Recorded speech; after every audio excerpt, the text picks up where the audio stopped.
Shalom, Yashala Shalom. First and foremost, I want to give all praise, honor, and glory to the Most High Yahweh. I do so in the name of His only begotten Son, Yahweh Shai. Double honors to the apostles and the elders of Yasharallah. Kol Holoyim La Yahweh Bahashem Yahweh Shai Bahashem Harakakodash, for blessing our elders with the spirit of truth so that we may know. Shout out to the Akim and the Akwaf that's keeping the faith and the works. Y'all keep at it. It's your brother Abaya coming at you with more precepts. It's the book of Galatians, chapter 6 and verse 7. Be not deceived. Power is not mocked. For whatsoever a man soweth, that shall he also reap. Right?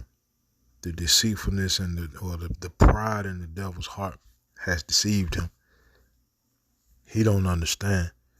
His past has solidified his future. Right? And that future is filled with hard bondage, destruction, and annihilation. Right? Thus saith Yahweh, man. So I'm going to let this play. I'll be right back. This is said a lot by people of color, and quite frankly, it's just getting annoying. Let's talk about this phrase that's always says, stolen land. A lot of times you guys misspell conquered. You don't go around saying the Persians stole land from the Romans, so why do you only do it? Pause right there. We do go around saying that the Romans stole land from the Japhetic people because that's what happened. They did the same thing onto the Grecians because that's what happened. The original Grecians are they're not so-called white people. The original Romans are not so-called white people. Right? So when it comes to the men of the Lord, we calling you out on all your bullshit. Right? Because that's the time that we living in. We living in the time of 2 Thessalonians chapter 2, where this devil supposed to be exposed. Right? And all his workings. Right? Reverend Isaac Simmons lived in Emmett County, Mississippi, and owned 270 acres of land that had been in his family since 1887. This was very unusual among black families in the South, where racism and poverty had made it very difficult to own any land. Reverend Simmons worked the land with his children and grandchildren, producing crops and selling the property's lumber. Simmons was creating generational wealth for him and his family, and the whites in the area were furious. In 1941, a rumor spread that there was oil in southwest Mississippi. A group of 6 white men decided they wanted Simmons' land and told him to stop cutting lumber. Simmons decided to consult a lawyer to work out the dispute and ensure his children would be the sole heirs to his property. This was to no avail. Years later, on Sunday, March 26, 1944, a group of white men arrived at the home of Reverend Simmons' son, Eldridge, and told him to show him to the property line. He agreed to do so, which would turn out to be a disastrous decision. Right? That's how them devils do, man. That's their MO.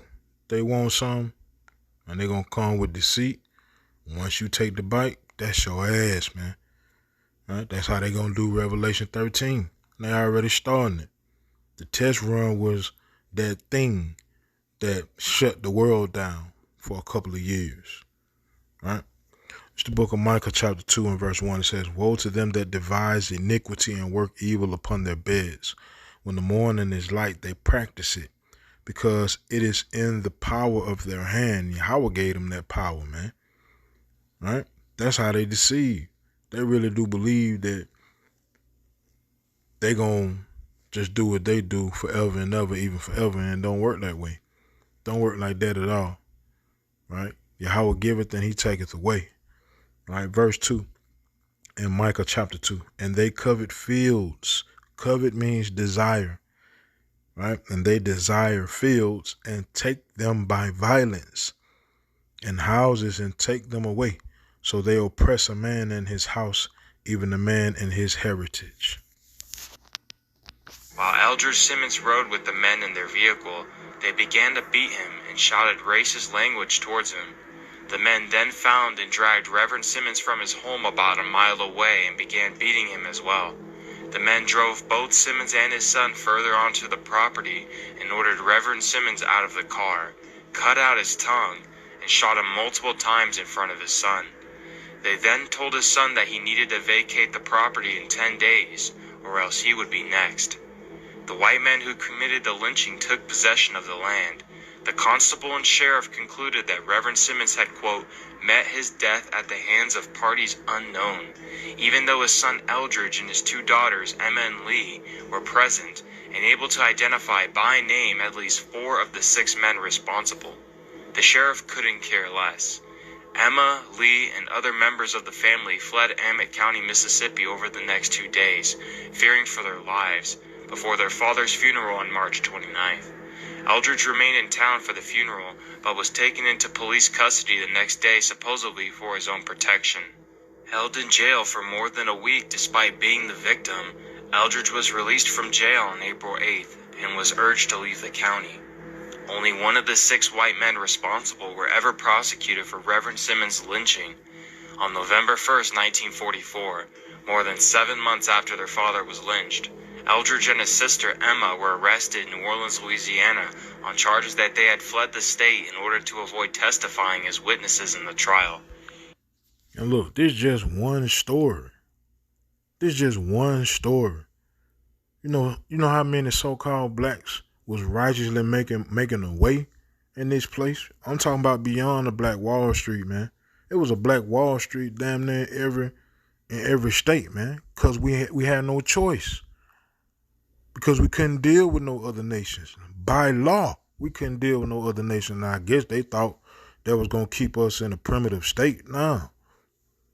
It's because of who we are. Yeah, they try to push the narrative of we stupid. They try to push the narrative of we lazy, so forth and so on. But given the opportunity, we show them folk time and time and time and time again, and they hate it. Why they hate it? Because they hate us. Because it's literally in their DNA. All right? It's in Genesis chapter 25, Genesis 27, man. It's embedded in them to hate us. Because the Most High made them that way. All right? Even though they were told to leave Mississippi for their own protection, no matter what they did, the system or a group of white supremacists were going to bring them down. During the trial on November 11th, 1944, Eldridge, Emma, and Lee all refused to name the perpetrators in the testimony because they feared for their own lives in the event of a conviction. The one white man was ultimately acquitted by an all-white jury because of, quote, lack of evidence. The land was never given back to Reverend Simmons' family, nor were any of the 6 men convicted for their crimes. I wanted to address this because this is said a lot by people of color, and quite frankly, it's just getting annoying. Let's talk about. But it said, quite frankly, it's getting annoying. Yeah, that's what's up. This is the book of Zechariah, chapter 5, verse 1. Then I turned and lifted up mine eyes and looked, and behold, a flying roll, which is the chariot of the Lord. Right? And he said unto me, what seest thou? And I answered, I see a flying roll, the length thereof is 20 cubits, and the breadth thereof 10 cubits. Then said he unto me, this is the curse that goeth forth over the face of the whole earth. For every one that stealeth shall be cut off, as on this side, according to it, and every one that sweareth shall be cut off, as on that side, according to it. I will bring it forth, saith Yahweh of hosts, and it shall enter into the house of the thief, and into the house of him that sweareth falsely by my name. And it shall remain in the midst of his house, and shall consume it with the timber thereof and the stones thereof. You heard that, man. I'm tired of hearing y'all talk about we took land and so forth. Y'all stole it through deceit. It wasn't even straight up warfare. Wasn't even straight up conquering. Y'all niggas did that by deceit, man. And the Most High said, y'all got to get it back, man.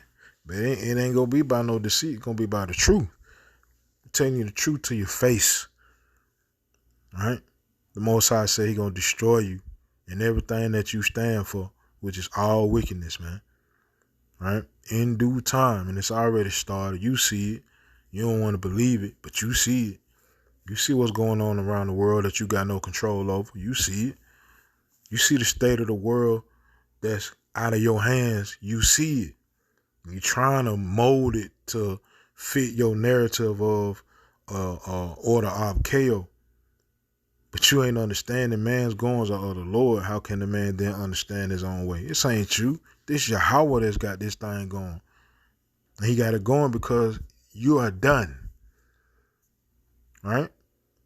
You want to boast in conquering so bad. All right. Yahweh Hashem Yahushua gonna conquer that ass in the most divinely intervened way. Right? We go to the book of Numbers.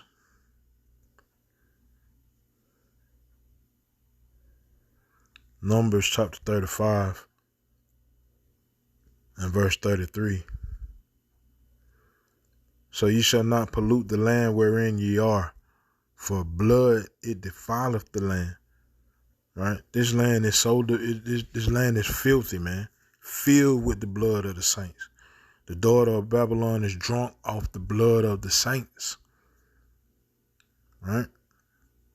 It says, it defileth the land, and the land cannot be cleansed of the blood that is shed therein, but by the blood of him that shed it. Right? Straight like that. So, you shed blood, conquered this place. Guess what? Your blood got to hit that ground too. Right? This Revelation chapter 17 and verse 5. And upon her forehead was a name written, mystery about, matter of fact, let me start from the top.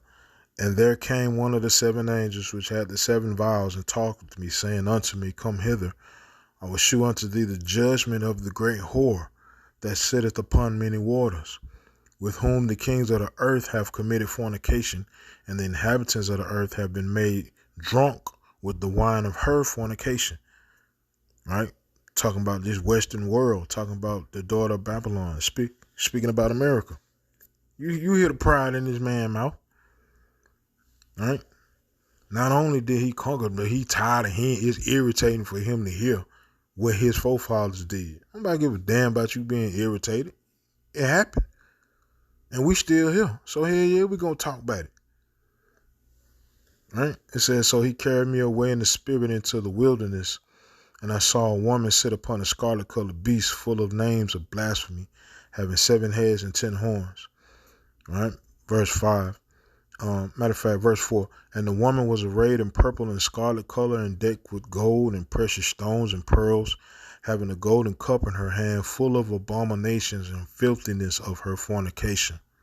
And upon her forehead was a name written, Mystery Babylon the Great, the mother of harlots and abominations of the earth.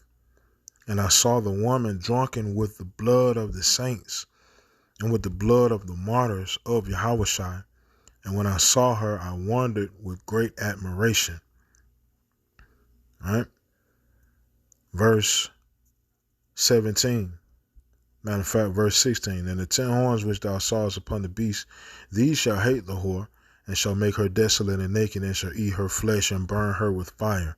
For power hath put in their hearts to fulfill his will and to agree, and give their kingdom unto the beast, until the words of power shall be fulfilled. And the woman which thou sawest is that great city which reigneth over the kings of the earth. Right? That's your judgment. Right? That's your judgment. Don't care what kind of doctrine you create to say God love everybody. Don't care nothing about what you say Yahweh came and changed. Right? You don't call him Yahweh, you call him Jesus. Care nothing about what you say your Jesus came and changed. Care nothing about what you say Paul say you can do now that you couldn't do in the past. Care nothing about none of that. Right? You got to get that back. Be not deceived. Power is not mocked. As a man soweth, so shall he reap. Right? And finally, let me end off in Exodus.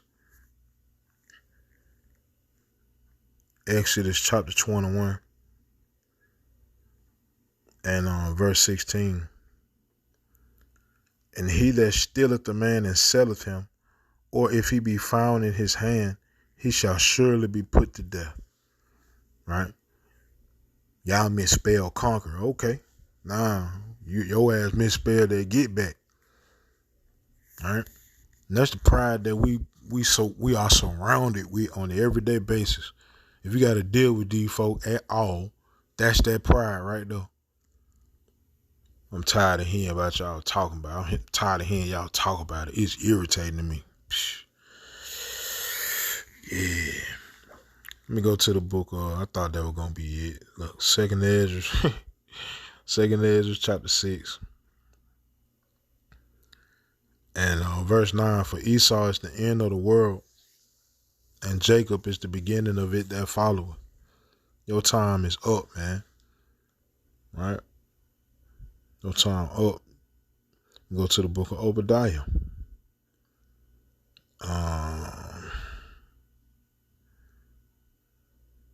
Obadiah verse 3 says, the pride of thine heart hath deceived thee, thou that dwellest in the clefts of the rock, whose habitation is high, that saith in his heart, who shall bring me down to the ground? Though thou exalt thyself as the eagle, and though thou set thy nest among the stars, thence will I bring thee down, saith Yahweh. Right? If thieves came to thee, if robbers by night, how art thou cut off? Would they not have stolen till they had enough? If the grape gatherers came to thee, would they not leave some grapes? Esau want to totally destroy, leave you with absolutely nothing. He want total control. This nigga wants so much control. He done created technology to go inside you, to control everything about you. I'm talking about straight up devil, man. Verse 6. How are the things of Esau searched out? How are his hidden things sought up? That's the time we in, man. You being exposed. Every route you go, you being exposed. Everything you say, you being exposed for the devil that you really are. All right? Verse 10. For thy violence against thy brother Jacob, shame shall cover thee, and thou shalt be cut off forever. Right? That's your judgment, man. Ain't no way around it. It is what it is. Take it up with the Lord. So with that, Yahweh Shem Yahweh Shai Ratazah, these precepts in this video were edifying. Kol Holoyim La Yahweh Bahashem Yahweh Shai Bahashem Haracha Kwadash Shalom Yashab.